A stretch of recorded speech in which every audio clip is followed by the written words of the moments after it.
comunidade tradicional dos agricultores e pescadores artesanais dos Areais da Ribanceira é uma comunidade que surge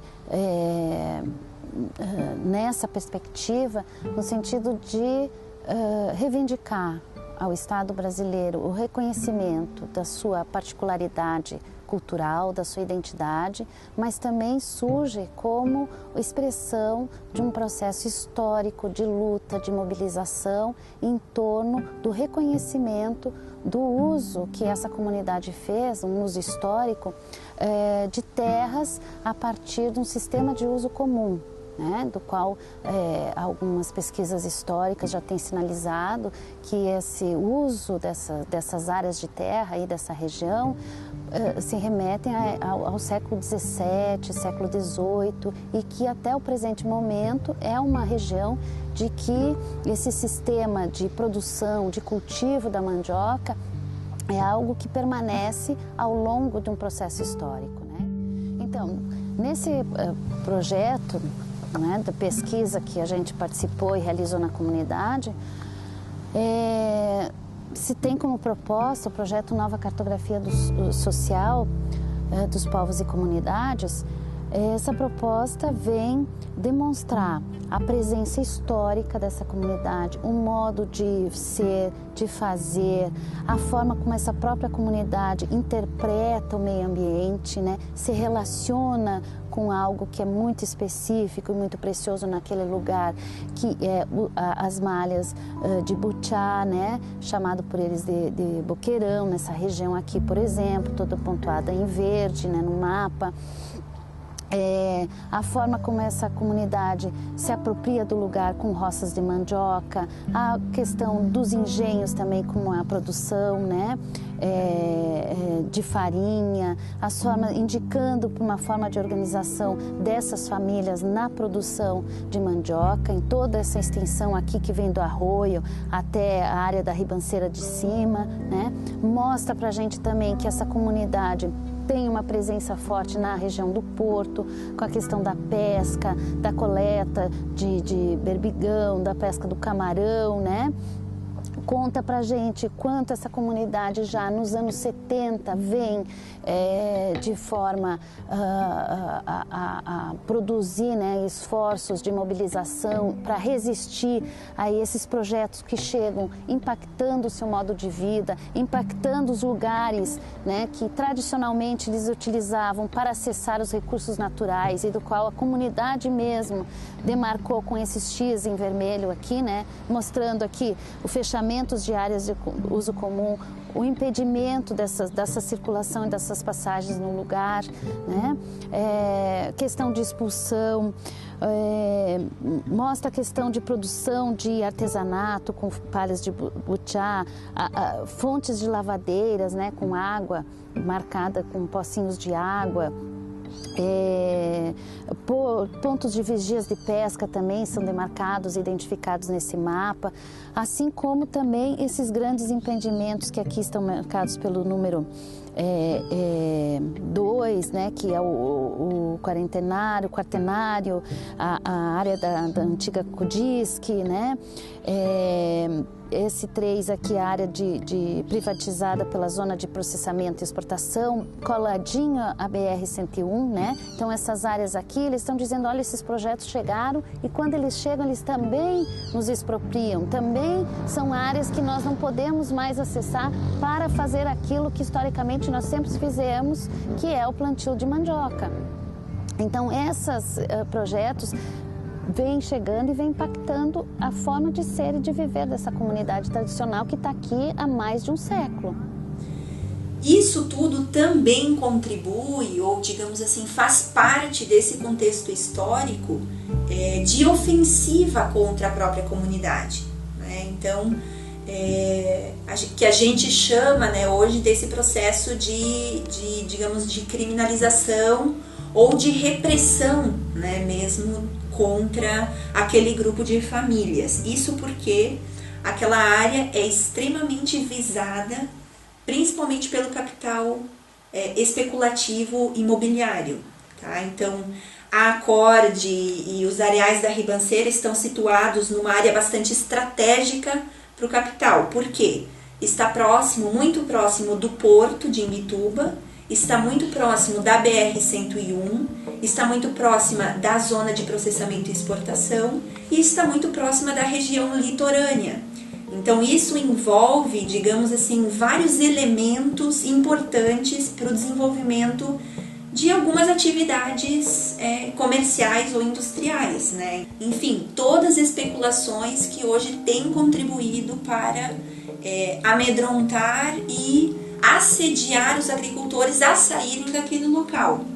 Então, isso inclusive contribuiu também para o aumento significativo do valor do metro quadrado naquela região. Então, há uma forte especulação, né, uma ofensiva desse capital e dessas empresas, enfim, e pessoas com alto interesse econômico ali. Então, acaba sendo que aqueles agricultores e aquela comunidade viram um obstáculo para o avanço desses interesses econômicos. Por isso, essa tentativa por meio do Poder Judiciário, inclusive, com várias ações de reintegração de posse.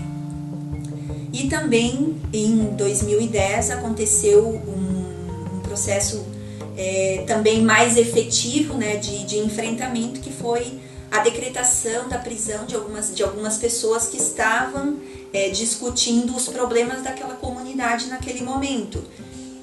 E isso, digamos, acabou gerando um certo medo, uma certa ofensiva, né, contra aquelas famílias e aquelas pessoas, porque foi uma atuação conjunta, né, da Polícia Militar, do Ministério Público e do próprio Poder Judiciário, no sentido de criminalizar algumas pessoas que estavam naquele momento atuando de forma com garantia constitucional de livre manifestação e liberdade de reunião. E é uma questão também que, veja, o próprio modelo, nesses casos, não só desconsidera, como até na maioria das situações ele vê a presença dessas comunidades como um obstáculo, né? No caso da estrada, a estrada não é uma obra que está sendo implantada por uma demanda daquela comunidade.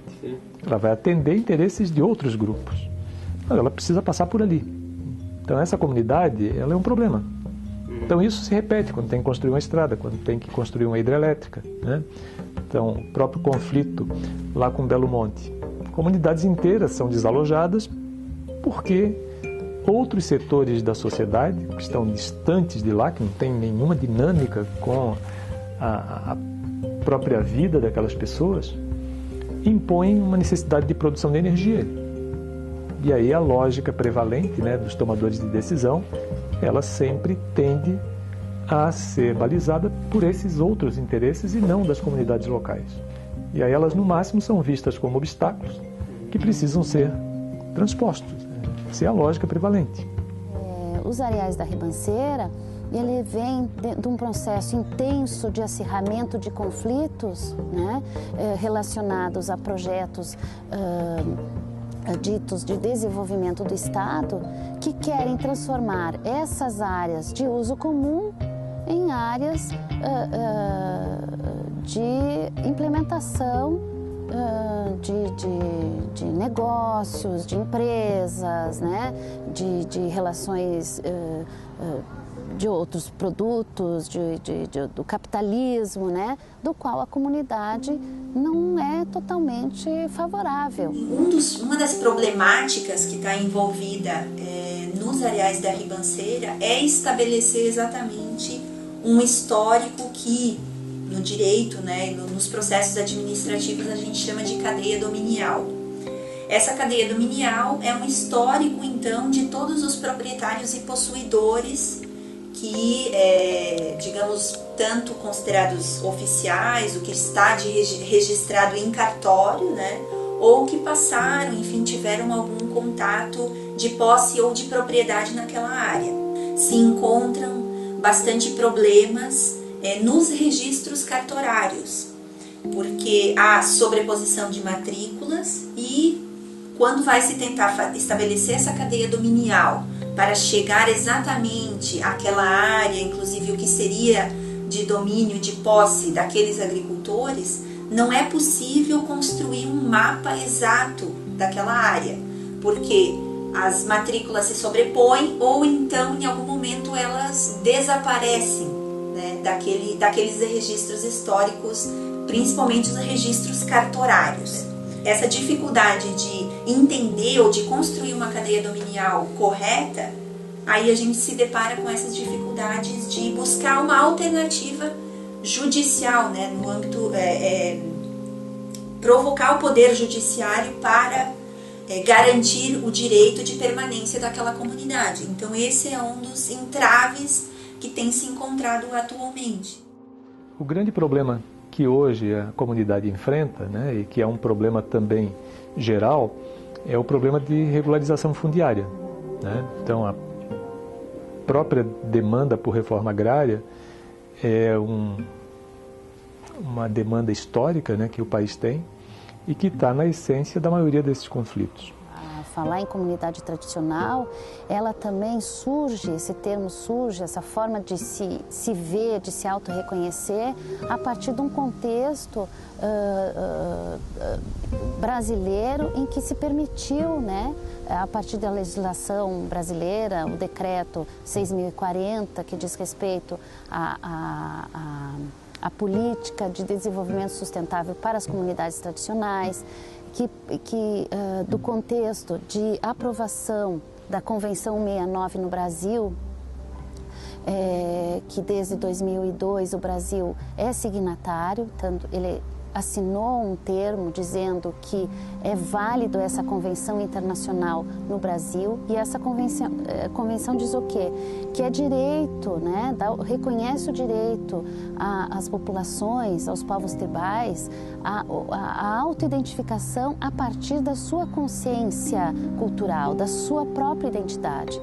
E essa convenção também reconhece o direito dessas comunidades de se pensar e de pensar o desenvolvimento mais apropriado a essas comunidades, aquilo que tem a ver com o seu próprio modo de vida, com o que a comunidade escolheu como mais ideal, com o que ela tem mais vocação, que é mais apropriado, né, para essas comunidades.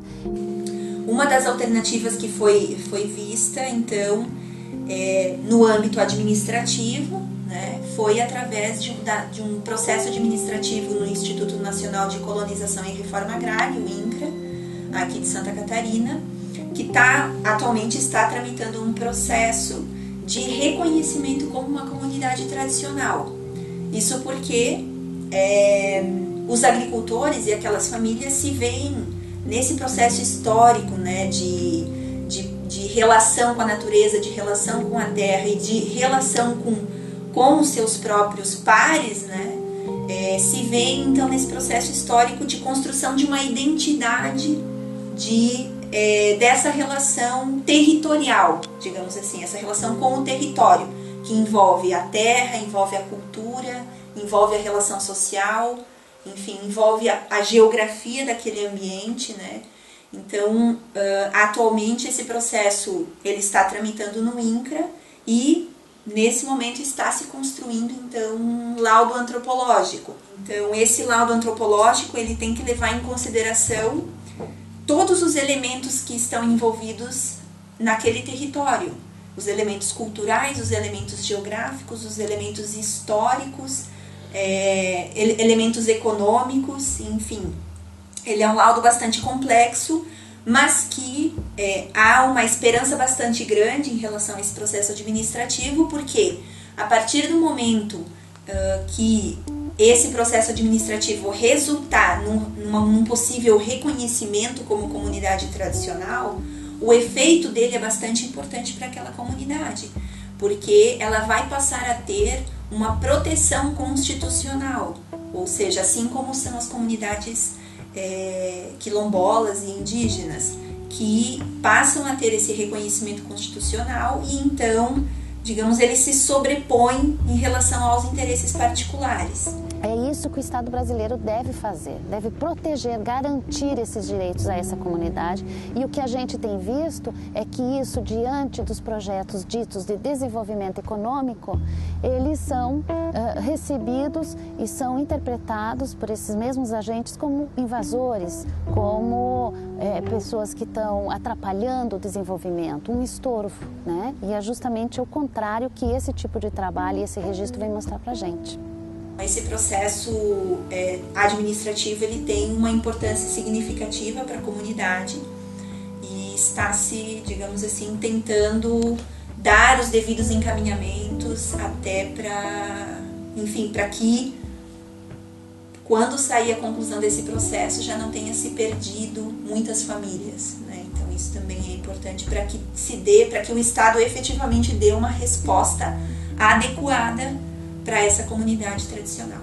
É interessante também como essa comunidade, ela produz uma ação ambiental ao longo dos anos, né, que resultou justamente nisso, que os próprios cientistas da Universidade Federal reconhecem a questão da proteção das malhas de butiá, a proteção, o próprio sistema de produção das roças de mandioca, né, itinerante, observando o tempo de plantar, observando a qualidade do solo, né, o descanso dessas terras para produzir, a própria forma como eles produziram um manejo do qual resultou mais de 30 variedades de mandioca, né?